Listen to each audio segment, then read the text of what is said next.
And now, weighing in out of the blue corner, Josh the Punk Thompson. 100%. And on the other mic, he weighs in from the red corner, Big John McCarthy. Well, hello, it is the middle of April, and we're getting towards actually the end with a lot of big fights coming up. We're going to talk about all that, all the action that's happening in the world of MMA. We've got our man podcast, Dave at the controls, asleep again because we had to wake him up for this show. But we are ready to go. It's just the truth.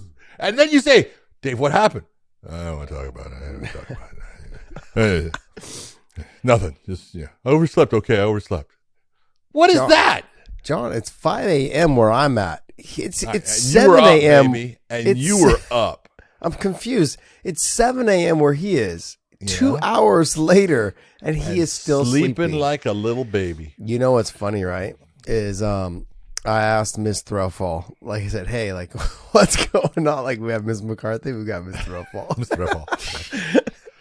And I said, hey, like I can just call her TT. We're gonna film early, and then it's like Dave goes, well, I normally get up the kids and get them ready and stuff, so I'm gonna have to have Tanya do it. Wait. You're still sleeping at 7. Are the kids not up yet? Like, who's doing what with what?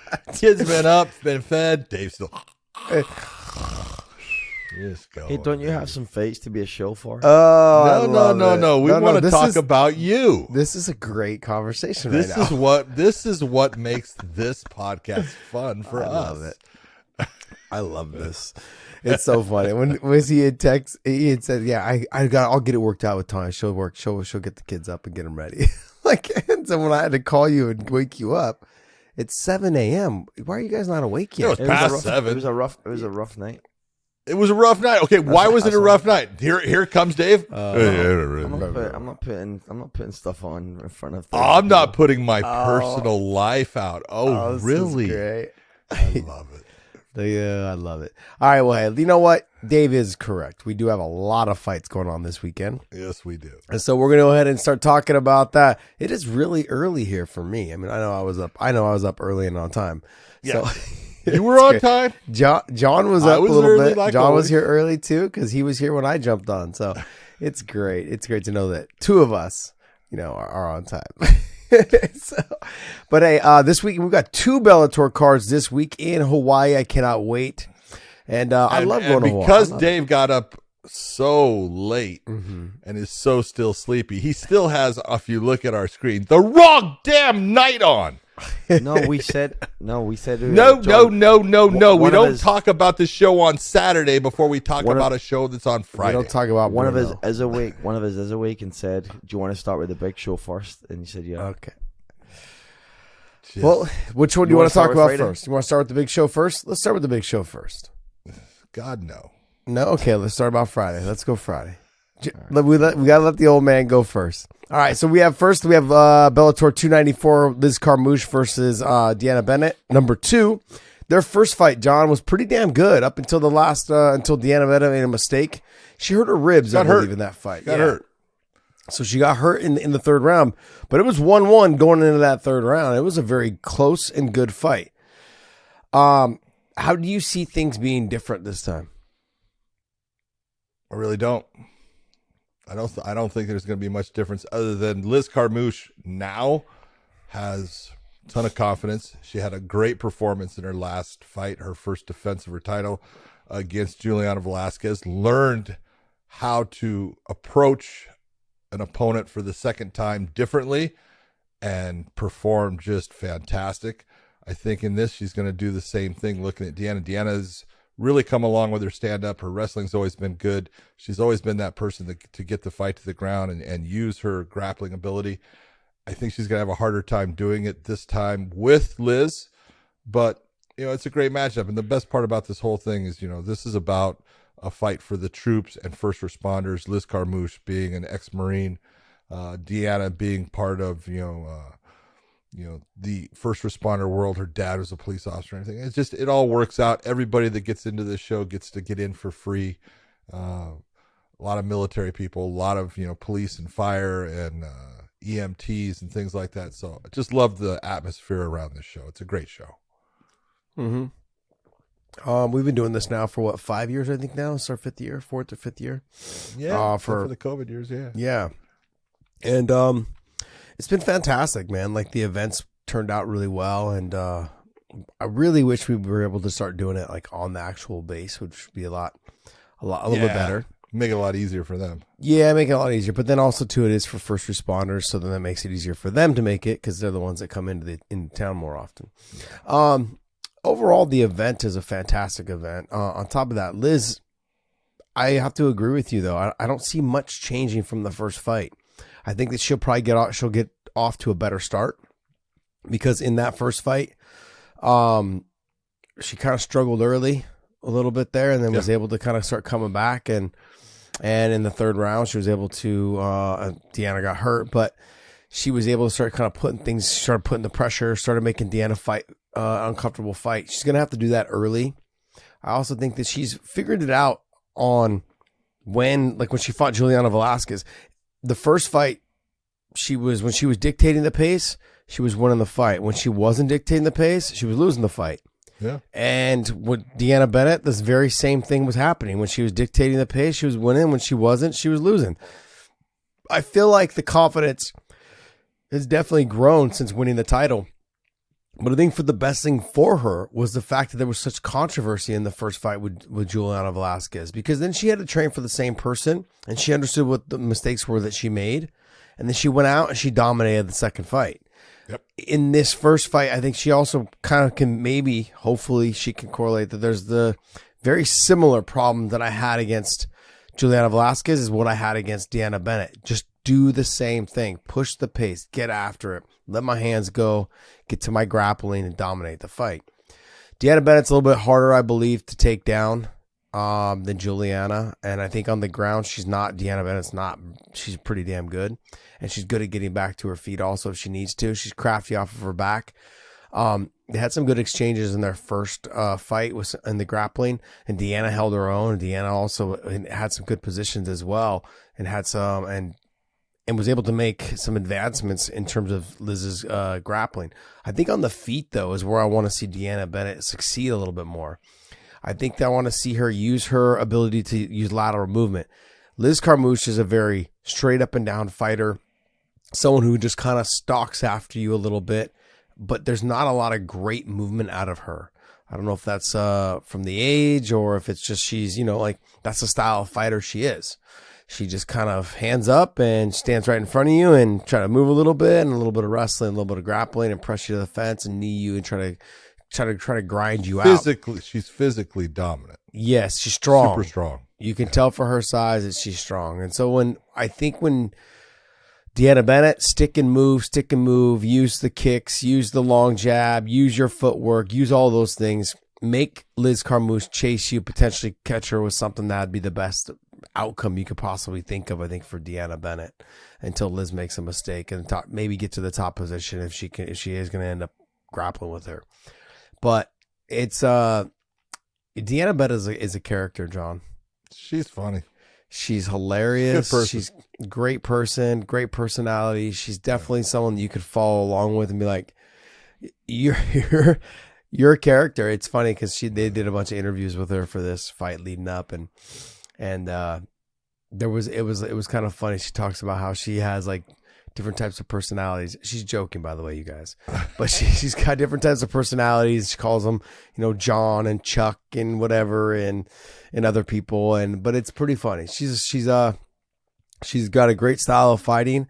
She's I think a lot of people have looked past her for some events, but I think a lot of it's because she had to grow as a fighter. She wasn't a well-rounded fighter for a lot of her career. She was a grappler, and the whole way to get past her was stop the grappling, stop her ability to get you to the ground, make her work hard, make her get tired, and then you had a good shot at beating her. But she's beaten some good people too. You take a look at her record; she's got some big wins. Yeah, she can fight, and now her stand-up is way better to go along with her wrestling. So she's at her peak right now as far as being a fighter, and where she's at.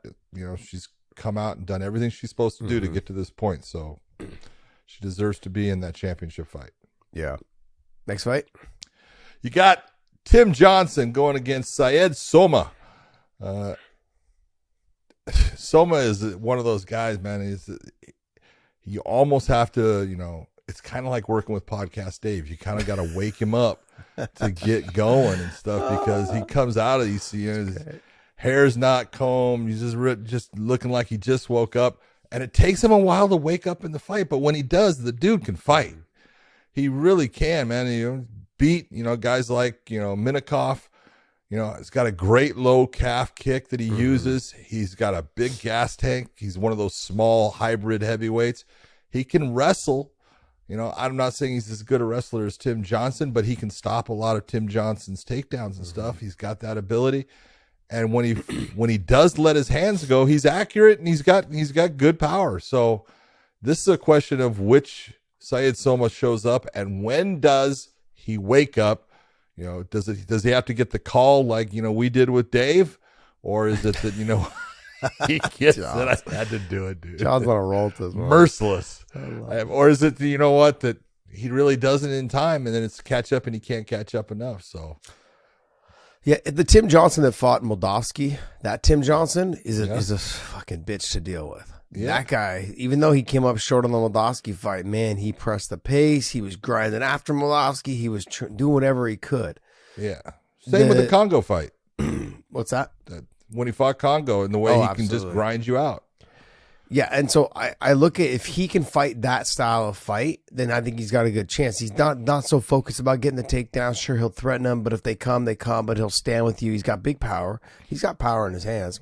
Yeah. He's a big guy. So if he can make Soma carry his weight, kind of press him to the fence, hang on him a little bit, he can start to slow Syed Soma down. Now, Soma, though, he's younger. He's not a fast guy, but he's faster than Tim Johnson. Yeah. He's got good footwork. He never stays directly in front of you. He'll land and he'll move. He'll land and he'll move. And then he'll land the calf kick. He'll land the jab. He'll have the combination. And then he'll move and get out of the way. I think with Tim, he's not a fast guy, so he's going to have a hard time really trying to trap him. Almost like Rocky and the Chicken kind of position here. That's really what you're looking at here. But Syed Soma, in that process, he starts chopping down on that leg, like you said, the calf kick. When he fought Minikoff, it shocked the crap out of me how he was able to slow Minikoff down so much with those calf kicks. And it was also the movement. Yeah. The movement makes his opponent, Minikoff's trying to put weight on him. And Minikoff had trained with Soma, so he knew I can out wrestle him. Mm-hmm. Couldn't out wrestle him. Yeah. Different in the fight. Yeah, everything's different in the real fight under the bright lights. Everything gets different. So look for Soma to really get after the calf, I think, early. Kind of slow him down a little bit, even more so, and also too to make him just more of a stationary target. So then I can kick him and I can hit him, and then he can't really chase after me because he can't put pressure down on that leg. So that should make for a fun fight. Syed Soma's got one of them. If you see him, he's like what? I don't know. I'd say he's maybe 6 foot. Yeah, but he got them Flintstone feet, man. I was like, how do you even buy sandals? He buys sandals. That's what he does. He doesn't buy shoes. Yeah, you got big ass calves, and like these Flintstone feet. It's hilarious. Kind of reminds me of my fat ass feet. Anyways, all right, next fight. Next fight is Sarah McMahon making her Bellator debut against Arlene Blencowe. And this is a great contrast of styles. Arlene Blencowe being a very good stand-up fighter, good boxing. It's really worked on her takedown defense. We'll see how good that is against someone with Sarah McMahon's ability of using her wrestling. But Sarah's gotten better with her stand-up. But, really this is a question of who can put the fight or keep the fight where they want it. Yeah. Look, Sarah is older. Arlene's older. They're both fantastic fighters. Sarah's got the wrestling pedigree to get this fight to the ground. But we've also seen that she doesn't wrestle as well when she's getting hit. Yeah. And wow, how shocking. Yeah. There's a lot of people like that. I don't blame them. It's funny, right? Black belts turn into white belts as soon as you start punching them in the face. Yeah. Arlene Blencowe, though, if she fights how she fought Chris, and I know she came up short on both of the Chris Cyborg fights, but that second one was fucking fantastic. And if she fights that way, I really could look to see her really put it on Sarah. Now, look, there's a lot of things that come along with fighting your first fight in a new promotion. There's new employees. It's a new promotion. You're really a lot of pressure put on you. It doesn't quite feel like home yet. You get into that cage and you're thinking, man, I've spent all my career in another cage, that has walls. This one has the circles.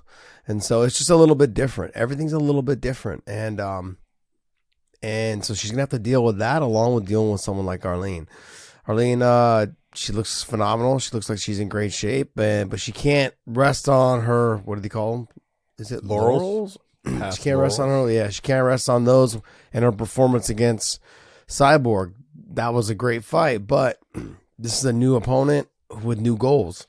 And so you're going to have to come out there and set precedent right away that you're the number 2 person right now in Bellator, and you want to get back to that title shot. Yeah, you can't. You want her to welcome. You want to welcome her to the promotion by putting it on her and getting a win over, and that's what happens many times when people come to new promotions. Absolutely.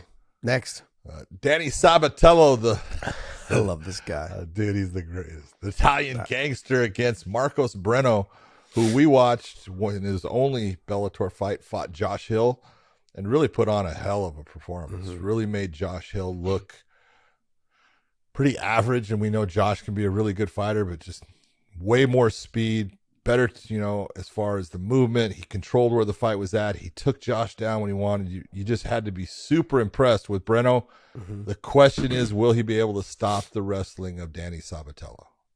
Why are you shaking your head no? Because you agree with me.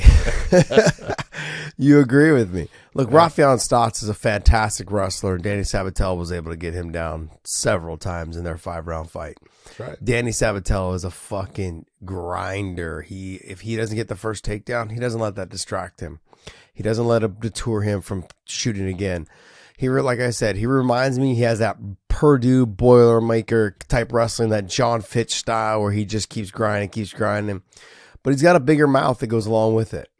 And it just makes it a lot better and more entertaining to watch, just to be honest. He's talking shit the whole time. He's making up for John Fitch being a guy that was really quiet all the time and not talking a lot. He's just making up for it. He says, let me show you how to do it. He's got a lot of making up to do then.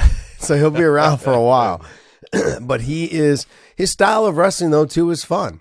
He's not afraid to stand. I mean, he stood quite a bit with Rafael Stotts, and he landed some clean, hard shots on Stotts. And Stotts is known for his stand-up. He's known for his wrestling. He's known for being a really well-rounded fighter. And so when I look at Danny Sabatello and what he's got to do to get it done, he's going to keep doing what he does. He's going to feint the shots, make you react, and then he's going to land some punches, and then he's going to go back to shooting and wrestling and grinding you out. He's going to hang on you, get heavy. Now, if he learned anything from his last fight against Rafael Stotts, is to do what, John? There's your question. What did he learn? He should have learned what? To strike more from the top position. If you're going to be in that top position, you have to do more damage. Yeah. You cannot just wrestle. You got to do damage. You got to show people that you're trying to finish the fight. You do that, you're going to win every fight. I also look at, too, like in the Stotts fight. Excuse me. See, you must have caught that from Dave. Yeah, I actually woke up early, though. So what I'm saying, though, is that if the Stotts fight it was a 5-round fight. This being a 3-round fight, we know he can go hard for 3 rounds. I'm not even concerned. I mean, he went hard for the 5 rounds. So this is like a step back going. Gas tank has never been a problem for Sabatello. No, and I don't think it's definitely not going to be one in this case. Now, Marcus could make him feel uncomfortable on the feet, make him shoot, and make him uncomfortable in his shots. Use the speed of the kicks. You try to get a takedown here and there. Try to get to the top position. I don't think that he's going to be able to out-wrestle Danny Sabatello, though, when it comes to the exchanges. The speed of the striking may be a little bit of a factor. He may be able to catch Danny on the feet. Danny's not slow. No, he's not at all. Danny's fast, and his shot, most of the time, we're going to say, look, don't shoot from that distance. You're not going to get there. Danny Sabatello can shoot from distance, too. Yeah. He's quick. Yeah, he has that Jordan Burroughs, let me shoot from fucking 7 feet away. But he gets and there. Still get in. It's crazy, man. I was never fast enough to do shit like that. Jesus Christ, it would have taken me 2 weeks to cover the distance he covers. You know what's funny is the difference is that Danny's 135 and Jordan Burroughs was fucking 160. It's like, just boom. Anyways, next fight. All right, we got Levon Shokely against Michael Lombardo. This is a really interesting fight. Lombardo, tough as hell, never been finished. Chokely, very good in the striking. His ground game is actually good. It's gotten better too. He has the ability to finish you on the ground. He has the ability to finish you on the feet. Can he finish Michael Lombardo? I don't know if he can. Look, Levon Chokely he's really good. Like, he's good all the way around. He had a great performance his last fight, and I think he's going to look to pick up where he left off. And his thing, he had a chip on his shoulder for his last fight. It's like, look, everyone's high on this guy. He's undefeated. Came out, just dominated the fight. It was like, look, I'm out here to prove that I can beat him anywhere. I was very impressed. And he did. Even though it was mainly wrestling focused, he still had some good shots on the feet. He still stood. He still got the takedowns, dominated the top position. He was just all over his opponent, man. And it was he's going to be. I think he's going to be a force to be reckoned with as he goes on. But Lombardo's tough. He's going to have his hands full. Yeah. It's going to be a good fight. I'm looking forward to it. Is there any other fights on the prelims you want to talk about? No, I'm going to say that, that's good for right now. We're going to see, we got a couple guys to see, but always interesting to watch Chris Lencioni. I love his attitude. I love the way he comes out and fights. So that'll be good. And it'll be good to see both Anthony Adams coming back because he's difficult to fight, and Tyrell Fortune. How does he come off of that loss that he had against Daniel James? It'll be interesting to see how he does against Sergey, because Sergey is tough. Who did Anthony Adams fight last? Oh, can you quick? He had a good opponent last time, and no, he did. Dalton Rosta. That's right. Yeah. That's right. Yeah. What the distance with him? Not, Rosta's tough, man. Undefeated fighter, young, up and coming. Anthony Adams is difficult to fight. Yeah. Style. Difficult. John, when we were talking, we were leading up to that fight, I was like, man, Anthony Adams, he doesn't get out of the second round with Rosta. I was like, there's no way. Shit, I was wrong. He made it a difficult fight. Even Rosta was like, man, this kid's tough. Like, he's not there. He's elusive. He's hard to control. Like, he's good. He's good everywhere. Yeah, even getting up off of the ground, which I thought that was the part I didn't think he would be as good with. And man, he got up multiple times. So wow, really interesting. All right, and so that's the Friday night card. That's the fight for the troops, and that'll be Friday night on Showtime. Then Saturday night, Bellator 295. So weird to go 294, 295 back-to-back nights. I like it. I do. I love it because I get paid twice. Yeah, I used to love it when the UFC they would do the 3 fights on International Fight Week, and they did 3 fights Thursday, Friday, Saturday. It was awesome. I loved that. Well, was it Friday? Because I remember one of them, BJ Penn, was on a Sunday. Well, they also did Friday, Saturday, Sunday. Yeah. They've done it, yeah. Yeah. I remember there was a great fight. Love that. All right, so Bellator 295. Let's go ahead right into the main event. You got Rafion Stas versus Patchy Mix. You're not going to find two guys any better in the 135-pound division. Yeah. Patchy Mix has been fucking on a tear, though. And looking at this, Rafion Stas came in, had his interim title shot since the champion in Sergio Pettis was out with an injury. They made the Bantamweight Grand Prix, where the first fight between Juan Archuleta and Rafion Stas was for the title. Rafion Stas, he was having some problems with Archuleta. Archuleta was looking really good in that fight. Landed the kick going across the dome. It took away Archuleta's ability to stand. He goes down and Stas finishes it. And then he had the fight with Sabatello, and it's really, Rafion is a great talker. He's fun to listen to. He is got personality for days, and the dude can fight. He can fight everywhere. And I look at this fight and I go, you better go back to your previous opponent, Juan Archuleta, and watch Juan Archuleta fight Patchy Mix, because if you're gonna beat Patchy Mix, you got to figure out just ways to survive on the ground for times, because we call him the human backpack for a reason. When he's like Velcro, when he gets to the back, he got to the back multiple times on Horiguchi. Horiguchi was also able to stop some of the submissions, and Patchy didn't search for him as fervently and frequently as he did, does in the past, where it was just, nonstop, because it would get him tired. And he realized, I just can't do that, because that's what happened against Archuleta. He got a little tired with it, and then things started to get away from him. Stotts has got to make this a frustrating fight for Patchy Mix. He's got to use his wrestling, keep it on the feet as much as he can, and use that stand-up. He's got good stand-up. Use the wrestling to keep it standing.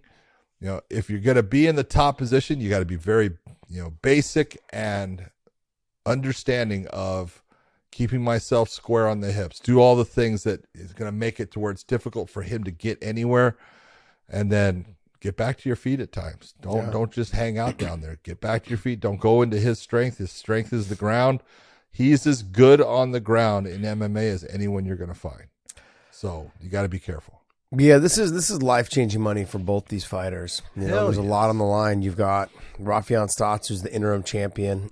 His former teammate Sergio Pettis is the champ, who will be fighting Patricio Pitbull. It sounds like the fight's made. Seems like they're all on track. Patricio said his weight is good. He's getting it down, and everything is on track. So we're gonna find out on that fight. But then the winner of this will fight the winner of that.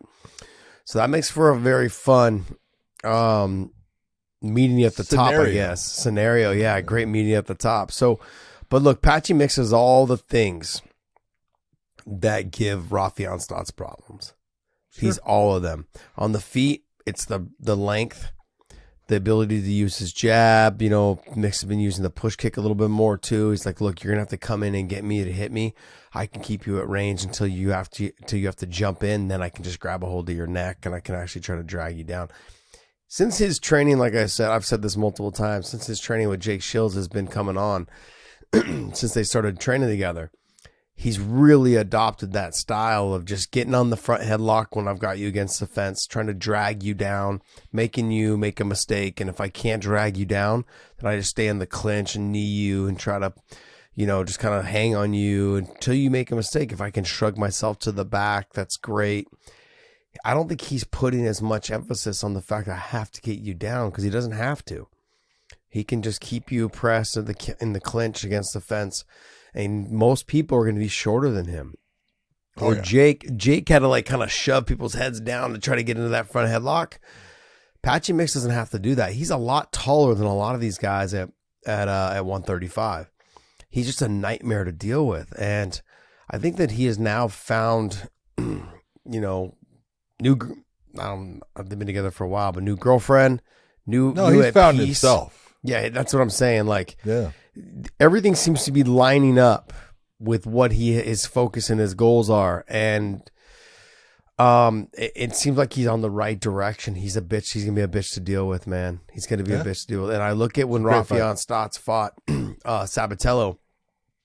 Sabatello had his back a couple times. You can't afford to have that happen to you with Patchy Mix, because maybe he won't finish you, but you've definitely lost a round and potentially lost a round 10-8 because of the domination that he'll potentially have from that position. And so there's so many things that Stotts is going to have to be very careful of. And I think when Stotts imagined him being in the finals, he was like, fuck, it's probably going to be this guy, because they're opposite ends of the bracket. And he's like the one guy that you don't want to meet in the finals, because they're both just all the things that I do well, he can nullify them with how good his grappling is. So I'm excited for it. This is the finals. We've been waiting on this, and the winner of this is going to end up fighting the winner of Patricio and Sergio Pettis. Fuck, man, crazy, insane. That's good. Yep. Next fight, we have Ilima McFarland going back to the islands to take on Kana Watanabe. Watanabe coming off of a very good win. Same with McFarland. She's been working herself back into being into that person that the eliminator. Someone that's going out there and just putting people away and stuff. I think when Ilima lost her title to Juliana Velasquez, a little bit of her I'm gonna say a chunk of her confidence went with it. Mm-hmm. It was, and I don't know if it was the same fire. There's a lot of things that happen in your life and everything, and you gotta overcome those things and adapt. And I think she has, and I think she's fighting in Hawaii is like an extra, I don't know how to say it, but it's like just an extra boost to her. She's a better fighter in Hawaii than anywhere else she fights. Yeah. 'Cause she's fighting in front of her people. Yeah, she's got her hands full though. Now Watanabe's good on the ground. She's got good judo, fantastic judo. On the feet, she's taller and longer and lankier on the feet. But I think Alimalay's got on the top position. Alimalay's the better grappler in the jiu-jitsu area. On the feet, I'd say they're about equal on the feet. You know, it depends I on think how they're close to equal, but I think I think Alimalay, no matter what, in the top position, Kana's good. She does a lot of damage. She's heavy. But on the bottom, if you put them both on the bottom, Alimalay's way better. Absolutely. She's more dangerous. Absolutely. Yeah. So Watanabe on the top, she's got good positioning. She's going to be heavy. She can wear on you, make you work. Yes. I mean, we saw in the Pachanga fights, it was like the night of the judo players, man. They came out and all the females came out and just had delivered some great submissions, some great throws, great performances. And Watanabe is no different. Like, I think once you get to the clinch, if Alimalay presses her to the fence, tries to control that positioning, I think she's going to end up being hip tossed, thrown maybe to the bottom, like you said, though. But Alimalay is good off of her back. Yeah. And, but she's got to make sure she don't hang out down there, John. Chasing submissions is not the business against someone who is equally as good in terms of, in the grappling department. So you've got to make sure you're not hanging out there. And John's got some birds going on over there. Is that yours? Probably. Yeah. Is that outside? I can't hear you. Oh, yeah. Really? Oh, yeah. Wow. What, you think I got birds inside? No. I mean, sometimes people have an alarm that's like a bird thing. No. I wasn't sure if you had like a little alarm thing because it seems so nice. Birds outside. Wow. We're all going crazy. With Watanabe, though, like, this is it for her. Like, she needs actually, to get... those birds, I told them to wake Dave up. Yeah. And it was set it up. It's nonstop, Dave. No. But this is it for her, Watanabe. She needs to get this win because this will put her right into that, hey, I'm back now to a title talk. And then her fight against Liz Carmouche was not a great performance. No. Great performance. She wants to Liz. that's her one loss. Yeah. You know, so that was a great performance for Liz, but she's 31 seconds. Yeah, something like that. Yeah, and she could find herself right back at a title, or she could find herself right back fighting Liz for the title though this time around. So we'll see. We'll see what happens, but I would love to see the Liz Carmouche and Alimalay fight because the two of them used to train together. They know each other. It seems like Liz has a little bit of the big sister on her, but I think Alimalay's got to make some changes and some growth between now and then, and we can see what happens, man. Huh? That should be fun. It's interesting. Next fight. Next is going to be all the Dave stuff. He's still asleep because he's got the wrong names up there. Not What are you talking about? No. What are you talking about? Is Aaron Pico fighting Otto Rodriguez? No, he's not. He's fighting James Gonzalez. No. But you got the wrong information up there. Hey, It's all right, the Dave. information is given to me. I just saw that he's fighting James Gonzalez this morning too. That's how they let me know. Aaron Pico is fighting James Gonzalez. James Gonzalez came into Bellator, fought Cody Law. Mm-hmm. Cody Law, who was undefeated, very good wrestling, good stand-up. And James Gonzalez went out there and proved why, Longo Serra MMA puts out tough fighters. This dude's tough as hell, durable. He puts up with, taking shots. Black belt in Brazilian Jiu-Jitsu, very good on the ground. This is a good test. This is going to be Aaron Pico's got the wrestling by far. We know that. I think in the stand-up, his hands are fast. It's the real question. He's coming off of the injury. He had the shoulder dislocation against Jeremy Kennedy, and shit happens. He he never gave up in the fight. He got to the end of the round, and doctors wouldn't let him go on. They made the right choice. Not the one that made him happy, but injuries happen. It can happen. Yeah. But he's in for a tough fight with James Gonzalez. I think that's a hell of a replacement. I think it's actually a tougher fight overall than what he was scheduled for. Yeah. I don't know. Aaron just is very focused on what his goals are, Yes. But does it not seem like things just work against this guy? Everyone thinks, everyone's, he's everything's just, so good for him. The kid's faced a ton of adversity. Yeah. Yeah, he had to deal with a lot of losses early in his career because he wasn't fighting smart and didn't have the right camp around him, and just kind of was bouncing around. He thought he would do the GSP thing where he could train here, train there, train here. The difference was GSP when he was younger, the sport was relatively new, and so he had to go to different locations to get those things. And then as he got better and older, he found what's it called? TriStar. Yeah, so then he was at one location, but he then in between camps is when he would go and train everywhere. John Danaher, Greg Jackson's, all the other things. Mm-hmm. So Aaron's found his home now at Greg Jackson's. He's happy there. He's got his coaches there. He's really this is where he wants to be, and that makes a big difference when you finally found a location that has a lasting impression, I think, on your life, on your lifestyle, the one you want to live. Then it makes it feel more like home. It makes it easier to go to and from the gym. I mean, that was the one thing that with me, none of the other gyms ever felt like AKA, and AKA was always like kind of a dump. Like the gym wasn't a very nice place. Like the AC never worked. The fucking heater never worked. I can tell you that. Fuck. And they work. It's just the controls were locked up, so no one could get to it. It was brutal, man. Fucking even to this day, the AK that everyone trains at now, the heater doesn't work. It's fucking freezing, or at least the controls don't work. It's just one of those things, man. So like when you find a location, you find people that you surround yourself with. It always felt like home. Yeah. That's how I felt about AK. It seems like he's found that same feeling at Greg Jackson. So good on him, and he's determined, he's focused, and he's a stylistic matchup for a lot of these guys. If he gets better at jiu-jitsu, he gets better at control from the top position, which he has. His ground and pound's nasty. He's got good boxing. Tank is huge. He's got good boxing. I'd really like to see him and Jeremy Kennedy run it back. Sure. That's a fight that I want to see them run it back, because it looked like it was starting to shape up to be a good fight until he dislocated his shoulder. But should be a fun fight. Aaron's going to be someone to reckon with for the fucking stint of his career. Oh, yeah. Just a matter of whether he'll get to the title or not. I think he will, but it's going to take him some time. The real thing, you got to look at, I always look at work ethic, and I look at how hard does the guy work, and you can't say anything other than top notch for everything that Aaron Pico does. His work with Brandon Gibson is fantastic. So yeah, if he continues with that and just a little bit of luck and not getting hurt and things like that. See, that's the thing though, John, there's a lot of guys that work hard. Now he's borderline, like to the point of injuries, overworking. Overwork. And it's not even borderline. For sure, I feel like he overworks. Yeah.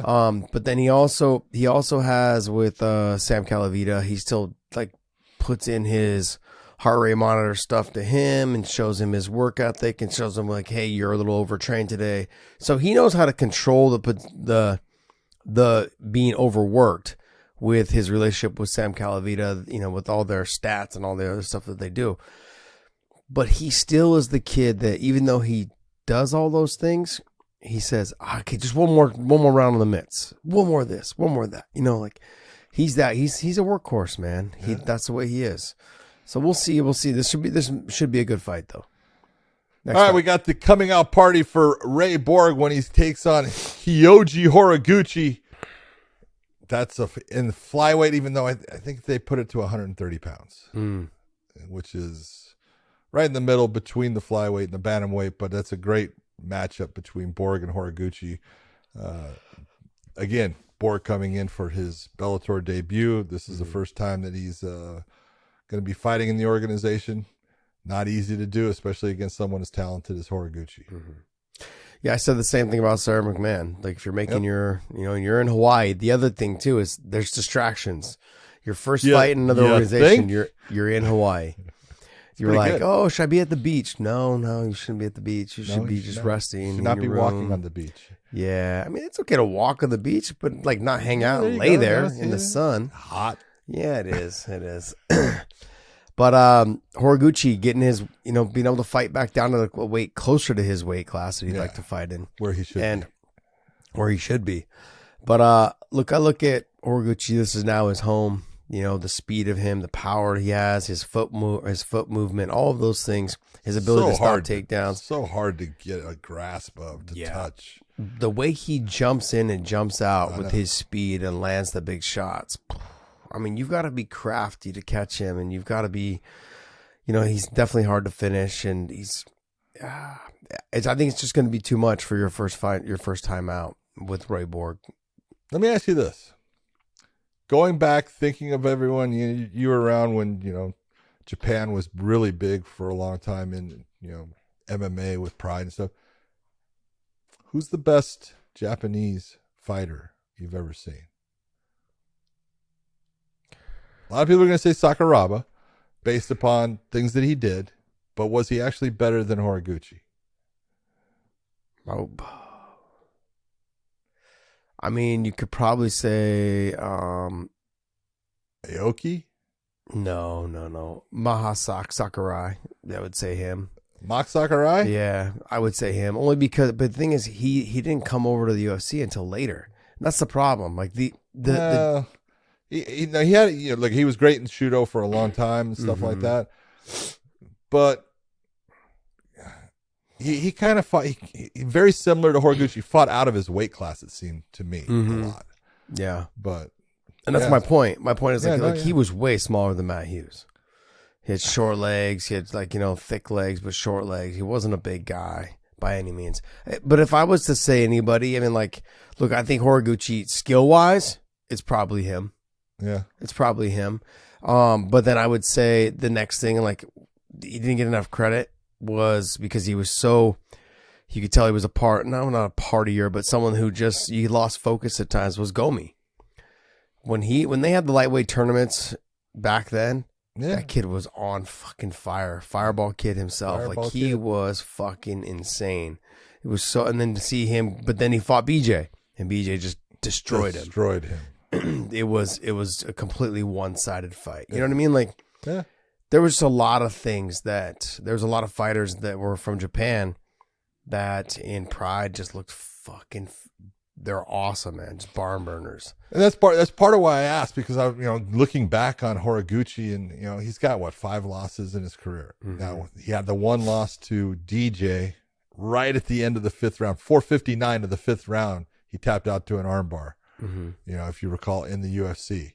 But there's Pettis knocked him out, with that spectacular, spinning back fist. Happens. But I've never seen anyone truly just destroy him. I saw Mock Sakurai get destroyed by Matt Hughes. I've seen, Aoki get destroyed. I've seen, Sakuraba get destroyed. I gotta say he's the best I've ever seen. Just talent wise and everything overall, he's got it all. Yeah. He can grapple, he can strike, he is fast as hell. He's just in a very small package.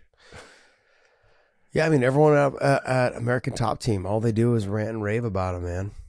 How good he is, how great of a person he is, how fun he is in the gym. He's everything to that gym. That gym, I remember when he was supposed to be fighting. When Kayla Harrison takes him down all the time. Yeah.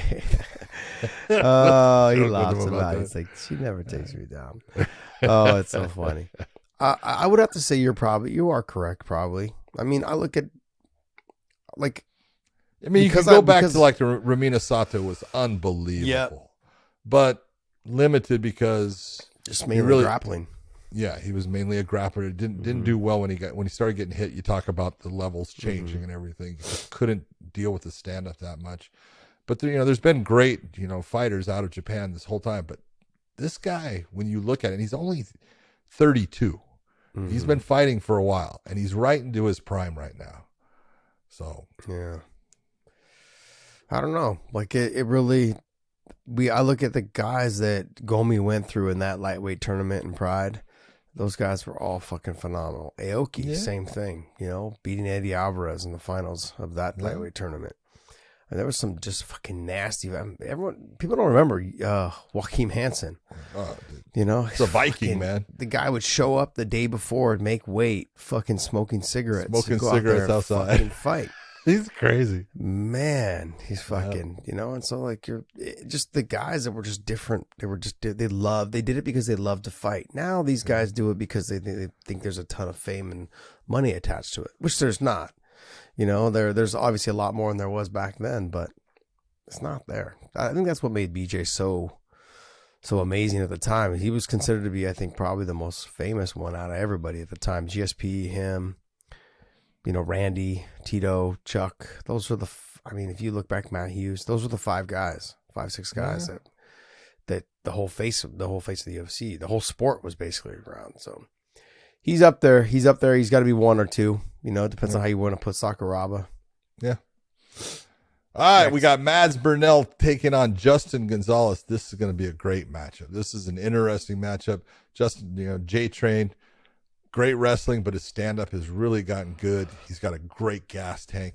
Mads Burnell, great submission game, but loves to be – he's my Joe Frazier of the featherweights because he comes inside, doesn't have a big reach, but comes inside, is always walking forward, always putting pressure on his opponent, will take a shot to give a shot, and Justin Gonzalez is going to have to put shots on him to slow him down. He's got to be careful of, the slick submission game of him. Mads Burnell's great with the Japanese necktie, but Justin Gonzalez is really coming into his own. Yeah, Justin is going to have to sprawl and brawl, keep this thing on the feet. He doesn't want to be underneath Mads Burnell. But then I also look at Justin when he fought Pico. Great fight. That was his one loss. Mm-hmm. And he was in that fight the whole time. He was fighting his ass off. Yeah, he was fighting his ass off. He was just one step behind the whole time, whether it was the feet to the wrestling to the exchange on the ground. He was able to get up several times. But it was the pace and the mixing it up, which Aaron Pico, that was kind of like his coming out party for that fight. But Justin Gonzalez, I think right now, if he's fighting someone in Mads Burnell, that Mads he's settled into this, like you said, Joe Frazier's type. Let me just stalk down after you, get into a boxing match, and if I can take you down, great. If I can't, then no big deal. You can't do that against the upper level guys. You've got to make sure that the level of intensity is the whole time. Mm-hmm. The way he fought Adam Boric, you can't fight guys like that. You've got to focus more on the takedown. It was a good fight, though. It was a good fight, but you can't just stand right in front of him and make those exchanges. You're going to have to threaten those takedowns a lot more, really work hard for those takedowns. And I don't know if Mads still has that in him. Does he want to be the guy that gets back to the title shot? Do you have another title run in you? It's a lot to say to people that, I still got it. I can still push. I'm still focusing. Now, sometimes you had your run. You had sometimes 2 runs. Can you get back there again for the 3rd time? I don't know if he can. I don't know. Like J-Train right now he's on the train. He's rolling forward and he's making a good push.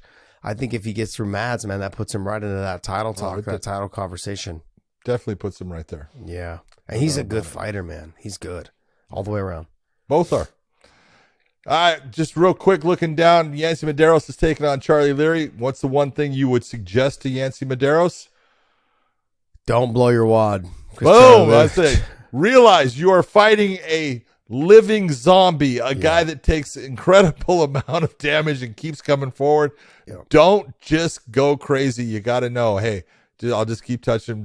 Don't get too excited. Charlie Leary is just a walking, talking, living zombie. The dude's tough as hell. Kai Kamaka the third taking on Adley Edwards. Very tough fight. Good fight. I think Kai Kamaka's a little too fast for him. Yeah. The next fight is the one I want to see. Yeah.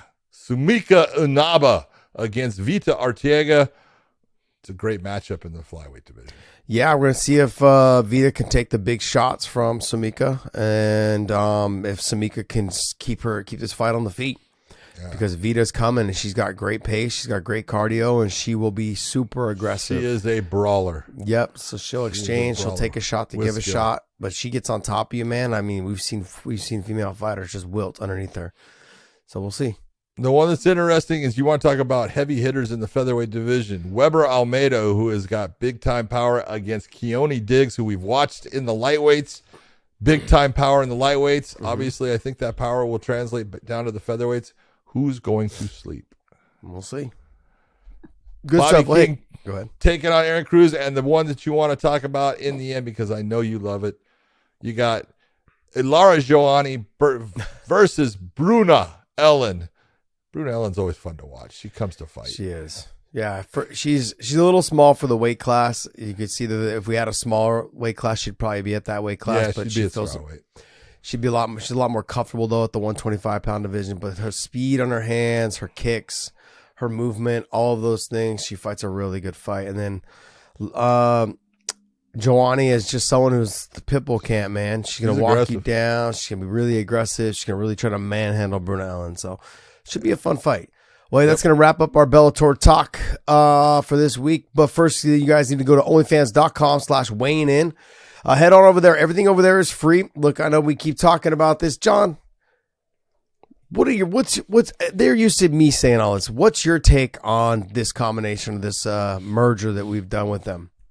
I think everyone needs to realize that, obviously OnlyFans was known for what women and what, you could pay for on their platform. Mm-hmm.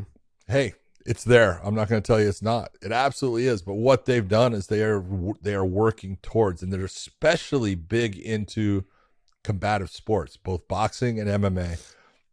They're looking to change, a perception of, everything they have. Obviously, they're going to have that one end, but they want to have an end in the sporting aspect that people can go to learn more about the sports that they love, especially when it comes to boxing and MMA, even bare knuckle boxing. You see OnlyFans, sponsoring some of these fighters, coming out and giving support to the promotions. And that's what they're doing with us, is we're here to, help make that happen. We're here to make people realize, hey, you can go to OnlyFans and get some information there that you're not going to find in other places, because they're now part of the world. They're bringing fighters along to show techniques, to show, talk about their fights, to give all this stuff, inside information. I think it's been, so far, it's been great. I've enjoyed every bit of it. And the whole thing is, it's only going to get better as people start to really understand there's different chapters to the book. Yeah, what I like it the most is that they're really reaching out to the fighters and sponsor them directly. Yep. So that gives them another avenue to make more money, not just by putting content up, but by sponsoring them to put content up. And so all they're doing is taking their social media from there to the OnlyFans. Like I said, fighters that are involved right now is Chris Cyborg, Luke Rockhold, MVP, Brent Primus. I mean, there's a list of fighters that are starting to reach out to them and say, hey, you know what, I'm interested in joining your platform. So if some of your favorite fighters are going to be joining over at OnlyFans, make sure you guys check them out. Come subscribe through us, though, at onlyfans.com/weighing-in. All right, Dave, what's next? Oh, shit. UFC Fight Night with Sergey Pavlovich against a guy who has got all the skills to create problems for him in Curtis Blades. Is this a head-to-head style matchup, or is this are they earlier in the night, or earlier in the day? No. Because sometimes the Apex shows are at the prelims start at noon. Oh, I don't know as far as what time it starts. It might start early. I'm interested to see how this is. Let's see. Usually they put it on here. Main card starts at 6 Central, so that's 7 Eastern. Well, so that's because of fairly the early. 3 hour. That's earlier. Yeah, It's because of the actually 3 hour time change, maybe that will put, because we're 3 hours behind because we're in Hawaii. Don't know. Don't worry about it. Go ahead, do the math, John. I don't worry about it. Look, this, as you said, this is a great stylistic matchup. Obviously, Sergey Pavlovich has got power, and he's got confidence now, and he's been putting people to sleep with I want to say a technical pressure. Very smart in the way he's been coming forward, but when he explodes, big power. He's got good speed in his hands, but he's going against the guy that can take him out of his realm. Now, we've seen Curtis do very well with strikers, and we've seen Curtis get hit with uppercuts by strikers as he's trying for the takedowns, and it doesn't go well for him. So it's really the question, does Sergey land the shot that hurts Curtis Blades, or does he fall victim to being a guy that cannot stop Curtis Blades from taking him down? I mean, my history with Sergey, but the different level of wrestling, like Cain Velasquez would just manhandle him, take him down, set him to his hip, just dominate every position, outwork him, out-hustle him. And I think he's a phenomenal fighter. He's definitely gotten a lot better since he was originally training at AK. But DC would do the same thing. And so when I look at the matchup, his wrestling takedown defense, it looks like it has gotten a little bit better. But when I look at Curtis, as long as he don't get caught with a big shot, I think once he gets one takedown, once he gets a second takedown, they're just going to come easier. Yeah. But Sergey's gotten so much better in keeping that distance, keeping the range, and hitting you with the shots. Confidence is there now. Yeah. 17-1 versus 17-3. Should make for a good fight. Oh, I think it's a great fight. The winner of this get a title shot, unless you're Curtis Blades. Such a great question because I really look at it and I think if Curtis Blades gets the win, I don't see him getting that title shot. But if Sergey gets the win, I could definitely see that. You know, John, what's your take on the fact that John Jones said, "Hey, this will be a great retirement fight for me after I beat the greatest heavyweight of all time in Stipe Miocic"? Yeah, but I'm saying, like, wait, you just got to heavyweight and you're already talking about retiring. Yeah, I don't buy it. Interesting. Don't buy it. I think he's avoiding Curtis Blades. He doesn't want to get taken down. John Jones. He's afraid of him. I think he's afraid of Curtis Blades. John Jones is. I think that Curtis Blades creates some problems for John. He does, and I've said this for the longest time. I think Curtis is probably the main guy that creates problems for him. Now, I'm not saying he's going to win. No, I didn't say that. I'm not. We're not saying. But if you're looking stylistically, a guy that can create problems because he's big, and he's just over time. What we've seen is the guys that give John the most problems are guys that have the same size as him, have good length, and can wrestle. Yeah. So. No, I agree. I think it's but I don't think that they give Curtis a title shot if he gets this win. I think it depends on how he gets the win. Yeah. I'll go that far. All right, next fight. We got Yadong Song against Ricky Simon. That's a great matchup in the bantamweight division. Both, Ricky, very aggressive fighter, good wrestling. His stand-up's really come a long way. Yadong Song, good wrestling, a lot of power in his hands. Very interesting matchup. Can Yadong Song stop the takedowns? I don't know. Yeah, he can. Yeah, can he do it for 3 rounds? That I don't know, but he's going to stop some of them. There's no doubt. Yeah, and then can Ricky Simone take? Is it Simone or is it Simon? Anyways, I've heard it both ways. It's Simone. Can he handle the power of Yadong Song? True. I think he can because I've watched him against heavy hitters in the past. And, he can take a shot. So, but you can only take so many. This can be a good fight. That is. It's a great fight. Ricky had some words for me, and I'm gonna have to head up to Sacramento and put him over my knee, give him some spankings. That's good. that would be Yadong Songs in Sacramento. Yeah. Oh, that's right. I forget it. You'd have to go all the way up to Washington. I go through that area quite a bit. Yeah, I know you do. I'll make a trip up that way just for him. All right, Brad Tavares against Bruno Silva in the middleweight division. Tavares has really been, just a steady presence in the middleweight division. Just can't get to that one point. He gets to that fight where it's like, this is the one that could put him over that top. It just never seems to happen. But man, the dude can fight. Yeah. And has gotten way better over time. He's a good looking son of a bitch. I hate him. Yeah. Yeah. I had that feeling about him for a while now. I was like, bro, you're taking all my juju. Yeah, no, he's a fantastic fighter, and this should be a great fight, man. I'm looking forward to him. Like you said, Silva good on the feet. He's really good on the feet. He's got good takedown defense. He's not super great off his back, but he's good at getting back to his feet. Top position's pretty good, but he just tends to back out and just kind of keep it on the feet. Should be for a fun fight. Bruno Silva is a dog too, so I'm looking forward to seeing that fight. But the next fight to me is going to be the best fight of the night. I don't think so. You don't think so? No. You don't think Bobby Green versus Jared Gordon is going to be a good fight? I think it's a big. I think Bobby Green's too damn fast for him. I think outside of Yadong Song and Ricky Simone, I think this fight should be right there at number 1, number 2 of the fight. Jared Gordon is a grinding, gutty dude. I love the way he goes about fighting. He's not going to get Bobby Green to the ground, so it's going to be a stand-up fight. Yeah. And the real question is, can he catch Bobby Green? Because when you take a look at the Drew Dober fight, which Bobby Green lost, but it was Drew Dober took a ton of damage in that, and then just realized I got to just bite down and go forward and get after this guy. And Bobby got a little bit lax and he got caught.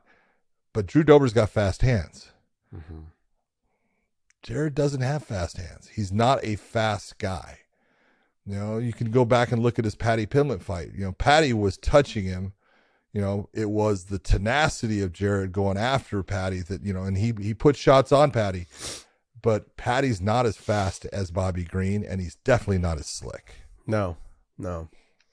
But Jared Gordon is going to have to take a page out of Drew Dober's book and just bite down the mouthpiece and walk past his shots and land big shots. That's not a good fucking way to approach a fight. No, but it is for the fans. Oh, for the fans it is. You're right. That's what I'm saying. True. I'm looking forward to an exciting fight. If he's going to win, he's going to have to bite down on the mouthpiece and do what Drew Dober did. He's going to have to take some shots to give some shots. He just doesn't have the power that Drew Dober has. No. And so he's going to have to deliver more than one big shot. So we're going to see. But I think, I enjoy watching Bobby Green fight, man. He's fun to watch fight. He looks slick. Oh, Bobby's. That whole Mayweather thing like this, I like it. He can pull it Very off. few people in MMA can pull off what he does. Yeah, he's one of them. Next. All right, we got Azin Lucindo against Brogan Walker in the strawweight division. It's a good matchup. Brogan Walker's really had good fights, had some ones you look and you go, big holes. Lucindo, good stand-up, good ground. Interesting matchup. Yeah, look, the rest of these fights I don't really want to talk about, but there is one down there, number 4, Usman versus Tafa. Yeah. I'm sorry, man. Someone's fucking going to sleep. Oh, that's a good one. That's Kamaro's brother, Yes. Muhammad Usman, who's just a monster. He's got power. Going up against Junior Tafa, who, man, he will take shots to give shots. He's fun to watch. 4-0 against 8-2 with Usman. Usman is sometimes gets a little bit out of sync in that he goes after guys so hard he gets tired. Yeah. And he's got to be careful of doing that with Tafa, because Tafa will take some shots and just sit back and then just keep on coming forward. And if you get tired against him, you're going to have problems. Yeah, I'm looking forward to that fight, man. That's the fight that's going to make me tune in early. That's a good one. All right. Any other fights on this card you want to talk about? I want to say Ricky Glenn against Christos Gallegos. Gallegos has, really, I've watched him. He was early in California, watched him for a long time. Good fighter. Ricky Glenn's a good fighter. That's actually a really good matchup in the lightweight division. Okay. I never heard of Gallegos. Are you kidding me? No. Maybe if I saw him. Can you click on him? The Greek, the Spartan. Up there at the top. Dragos. Ricky Glenn. And right there. Way to follow. You want me? You said Just Dragos? It's Giagos? Well, that's not how you say his name. Oh, no, I know who this kid is. Never mind. Yeah. I know who he is. I just got to see the tattoos. Not that I... It's the placement of them. Not that I actually know what they look like. But yeah. All right. Well, any other fights on that card, John? No, Matthew Semmelsberger is on there also against Jeremiah Wells. That should be an actual good fight. Semmelsberger's really settled into being a guy that's fighting his fights. He's being smart in the way he's doing it. He's not going crazy like he kind of did earlier in his career. And he's got power in his hands, but Jeremiah Wells, very talented, a lot of speed. So really good matchup there. All right, well, hey, that's going to wrap up our UFC talk. And so we've done 2 Bellator cards and a UFC card. Is there a PFL this week? Oh, yeah. Jeez. All right. Dave, you got any news for us, buddy? Well, just give me your thoughts on this. There's now a little bit of backlash on UFC 288 and people calling for it to be a free card. What do you guys think about that? Why? Who's on there? Because Charles fell off? Yeah, exactly. And now this fight's the co-main, Andrade and Jan. Okay. Well, it went from being a really stacked card to one fight could really make a difference on whether you want to buy the pay-per-view or not. It's up to them. Scroll down. Who else is on this card? Bryce Mitchell's on there. What's his name? Crone. Charles Jourdain. That should be a fun fight. That's Jourdain a great Crone. fight. Yeah. Yeah. Crone has not fight. fought in a while, so it's to be interesting to see coming off of his last fight was his loss to Cub Swanson. Wasn't it? That was his last fight, I think. Yeah. Jesus. What was that, Could not- fucking 4 years ago? That was a long time ago. pre-COVID. Yeah. I believe Bryce it was- Mitchell against Jonathan Pierce is a great matchup. Jonathan Pierce come out of Tennessee. That dude is a tough bitch. So this is the Southern boys going after it with Bryce Mitchell and little Jonathan Pierce. biasness That's a there, good right? one. Guy No, from no, I'm Tennessee just being talking about honest. how good the other guy from Tennessee is. I was talking about Bryce Mitchell being tough as hell too from Arkansas. He's a farmer, man. Love the kid. It depends. Like if they're not gonna replace it with anything. So then who's gonna bump up to the main card then? Like you're just gonna have Southern's four. got you got to look down at the dude. prelims. Yeah, look out the prelims there. Drew Dober, Dober against Frivola.